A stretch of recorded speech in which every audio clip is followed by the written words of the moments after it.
Welcome to Inside the Line, real stories by real cops. Dave Rattigan right here with Dale Lawrence, former police officer, my co-host, and joined today by our frequent guest, our favorite guest, Nathan Arroyo. New website. We've got a new website, insidetheline.org, and a new email, realstoriesbyrealcops@gmail.com. We ask you, if you like the podcast, to share it, because we want to build up our listenership. And we're going to build it up with this podcast, because we're going to talk about training. What kind of training do cops Police Academy 101, baby. Oh, man. What do they learn in these places? Are they taught to be aggressive? Or are they taught to be the masters of verbal judo and to de-escalate potentially violent situations? Well, they are. You know something? That's kind of the new training model is de-escalation. We'll get into that. De-escalation makes perfect sense. Usually. But not for everybody. Some guy. Well, all right, we'll talk about this. Is there any public relations training that cops go through, or they just thrown to the media wolves and expected to give all the right answers? We know the answer to that based on the answers we get. Thrown to the wolves. Oh, and this week's, which is, by the way, across professions, this is the case frequently. In this week's podcast, we'll also take a look at some recent high-profile cases that ask the question, do they really teach that in the police academy? A few weeks back, we talked about the violent assault that occurred on a subway train in Philadelphia. Dale mentioned at the time that if a cop was on the train or a former or current military member was present, then the assault may not have occurred. Now, this was when there was a violent assault, and they were supposedly, the story was that there were a lot of bystanders, including some people who used their phone to video record it. And we talked about the psychological effect of having more people to watch something means that less people might step forward. You talked about the fact that if they had a cop on the train or if they had a former military, something would have happened. I'm not going to admit that Dale was right, Nathan, because I just can't do that. But shortly thereafter, and former ex-Marine. No. Let me just talk about this, because here's the other thing. There are flaws with the story. There's a flaws with this story in Philadelphia, and then there's another story that Dale wants me to read. All right? This comes out of Yuma, Arizona. A Marine veteran jumped into action, single-handedly stopped an armed robbery at a gas station early Wednesday morning. There was a video of it, a security video, right? Security video, really good video. Let's give his name, James Kilcer. Kilcer, I knew that. Let's call him a sergeant. Let's promote him. I don't know if he was a corporal or a lance corporal, but on today's podcast, Jimmy's a sergeant. Okay, I just want to point out that Dale might be correct, Nathan, but even a stopwatch is right twice a day. All right, so what happened? 4:30 a.m., he's on his way into work. I don't know what here it is. He's a contractor. This will happen October 20th. He's a contractor with the Department of Defense. So for that reason, he's not allowed to bring a gun into work, which is why he was not carrying a gun that morning. Because apparently the only place you can bring a loaded gun to work is if you work on a movie set. Oh, yeah. Oh, yeah. You guys all get that little hint. Anyway, even without the gun, Kilcer, this is really amazing. I mean, this guy, I don't know how big he is. He's a good sized kid. He's fit. He's a good sized kid. He's got a beard. He just looks like a rugged. He's got a beard. A rugged country kid. All right, so Dale, tell me about the rest of this. He's in the store. 4:30 in the morning, they go in. This is the convenience store. Little convenience store. He's in there grabbing. I don't know if he's grabbing some scratch tickets. I think he likes Monster drink. I thought he said something about Monster. Who doesn't like? I love Monster drink. So he's in there grabbing his goodies for the day. And he says that he has his spidey senses because he's a Marine and he's always in the zone, baby. This was cool. This was interesting because he said he heard a door close. And by the way, was it open or closed? The door opened, but it opened with aggression. Yeah. Like someone really pushed it open. That's amazing. Well, you can tell that in law enforcement, because people will come into the police station, and if you're working at the desk, and if you hear the door slowly creep open, it's someone who is usually like an older person. They're kind of inquisitive, and they're in the right place. Yeah. And then when someone opens it and they push it and it slams against the wall, it's usually a victim. Someone's a victim, or they're reporting a victimization. Right. They usually, and so they're agitated. They're agitated. They might have an attitude. They might be really upset, and they come in there. So this guy's getting his Monster drink and his Twinkies. And scratch tickets, probably. And scratch tickets, probably. Because and he hears the door open, and of course, this is what I'm wondering about. Is this PTSD? No. I don't think he was. He might have been in Iraq, but I don't know if he was a frontline troop. But yeah, okay, so we don't know. We don't know if it was PTSD, but it did get his spidey sense tingling. Absolutely. And he looks around to say, maybe there's trouble I can get involved in. And within a second, 2 seconds, a couple of kids came in, one with a gun, and there was another kid behind him. He pulled the gun out, and James quickly reacted. He slapped it out of his hand, and he hit him. I think he had a bag or something. He hit him with the bag, and then he wrestled him to the ground. But once he grabs the gun, or once he hits the kid's hand, it kind of goes out of frame a little bit. So you don't really see him on the ground maybe pummeling the kid, right? Which I'm sure is what he did. Yeah, you would hope so. Yeah. I love this quote. This is a quote from, do you know where this story's from? It's from our research. It's from our crack research team. But there's a quote here that says... where's it from? It's from ABC Yuma. Okay. ABC Yuma. He says... not as good as Fox, but go ahead. The quote is, my first thought was that it was an awfully small barrel. Was it Crocodile Dundee? I'll show you a knife. And then this quote, the situation had to be dealt with, and there was really only one way to deal with it. The Marine continued, I picked my target. This is so military. I picked my target and said, that's the one I'm going for. And he took an extra step towards me, towards the counter, and he was in my reach.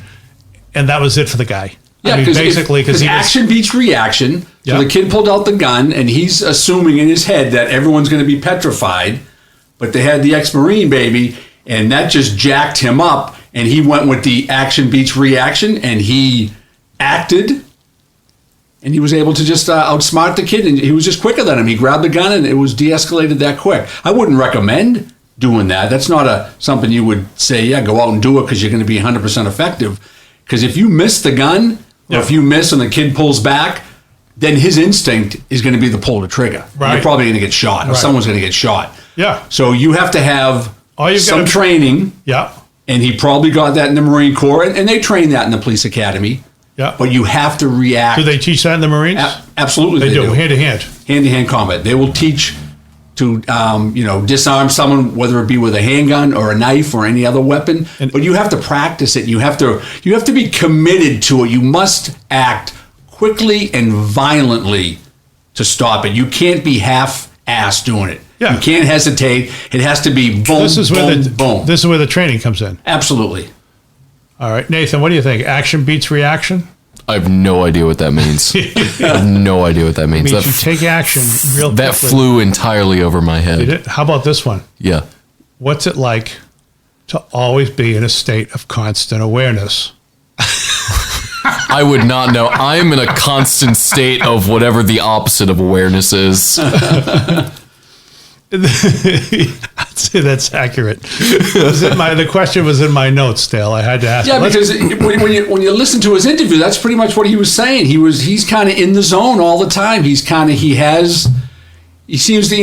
he's a pleasant kid to talk to, very articulate, but half of his head is saying, there's a little voice in the back of his head saying, if someone pulls a weapon or if someone tries to hit me, I'm going to react fast. You have to have that. If you don't have that, you'll never be able to react. That's a military. That's a police thing. That's a military self-defense, thing, right? Survival instinct. Yeah. Half of your thought process has to be, what bad can happen where I'm at? What can happen that's bad where I have to react? It's not a good, like we talked about it a few weeks ago. It's not good to be in hyper vigilance because it's not healthy. Right. Because you don't trust anyone. And you go out to eat with your wife or your kids, or you go to the movies. Is that how you are? I'm pretty hypervigilant, yeah. Okay. You want to have fun. You want to, let your hair down and just relax.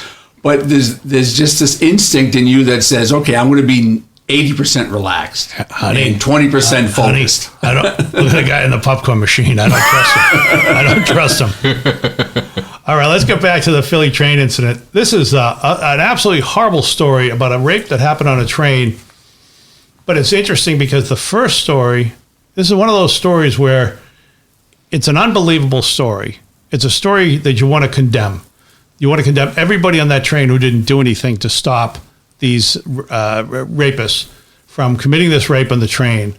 And now it turns out that maybe there weren't quite so many people on the train. This is a story, an opinion piece by a writer named Ernest Owens. Pretty high profile. Yeah, he is. I looked him up. He's got a few awards out there. He seems to be at the top of his game in regards to it's very connected, research writer. very opinionated too. Got into it with Justin Timberlake of all people. Oh my God. For a couple of years, and of course they had the big fight on Twitter because nobody wants to fight anywhere else these days. Anyway, he writes for Philadelphia Magazine, and I think that's where this originally ran. And I'll give you the headline. Now, the writers don't write the headlines frequently, but I'll give you the headline, and it kind of tells the type of. Well, you'll be able to tell the content by the headline. Police lies about subway riders filming a rape. Show yet again why we can't trust them. So why we can't trust police. Well, okay, go ahead. Or maybe it's the SEPTA riders we can't trust, but I'm pretty sure it's the police. No, it's the police. But it's it's very strong. He quotes three different people, quotes two police sources at the time, said, yeah, there were people looking, they should be ashamed of themselves. And then all of a sudden it turns out, no, we've got security footage. No, we have security footage. You know what happens in law enforcement is whether you're a chief or a deputy chief or a commissioner, and an incident happens, you rely, unless you do the research on your own, you rely on the people a little below you. Maybe, like I said, your deputy or your assistant, and he or she will get the information, and you trust he or she to give you accurate information, timely information, and you go up in a press conference, and it sounds good, it sounds legit, and people are bowing their heads, and I can't believe this happened. What's wrong with our society? And then a few days later, once the investigation starts to move forward, and someone says, hey, there's video cameras on those trains. Let's go view the video cameras. And instead of 10 people watching an alleged sexual assault, there might have been like one or two. Not to say that that's right. There were two of them, and they were both. I think it sounded like two. There were two people. They were both recording it, and one of them was doing it to send to police, and the other one. I mean, clearly they didn't think they could intervene. Yeah, and you would never ask anyone to intervene like that. If you're an elderly person, if you're frail, or if you're a young kid. Elderly people don't know how to record on video. You do. You do. I recorded the entire thing right here, ma'am. It seems you had the front camera facing you and you just took 9 selfies. You caught nothing. All of which you looked horrified.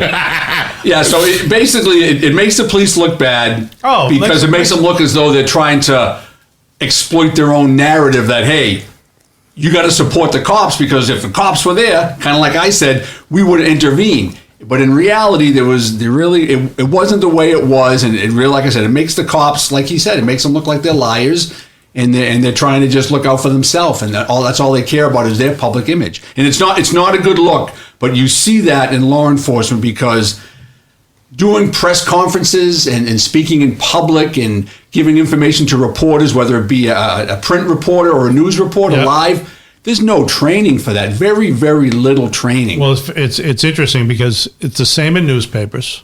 It's the same in I think it's the same in law. This is from the Delaware County, which is in Philadelphia, District Attorney Jack Stolzheimer. There was a narrative out there that people sat there on the L train and watched this transpire and took videos of it for their own gratification. That is simply not true. It did not happen. We have security video from SEPTA that shows that it is not the true narrative. The quote from the story we've got is, and then the backpedaling began.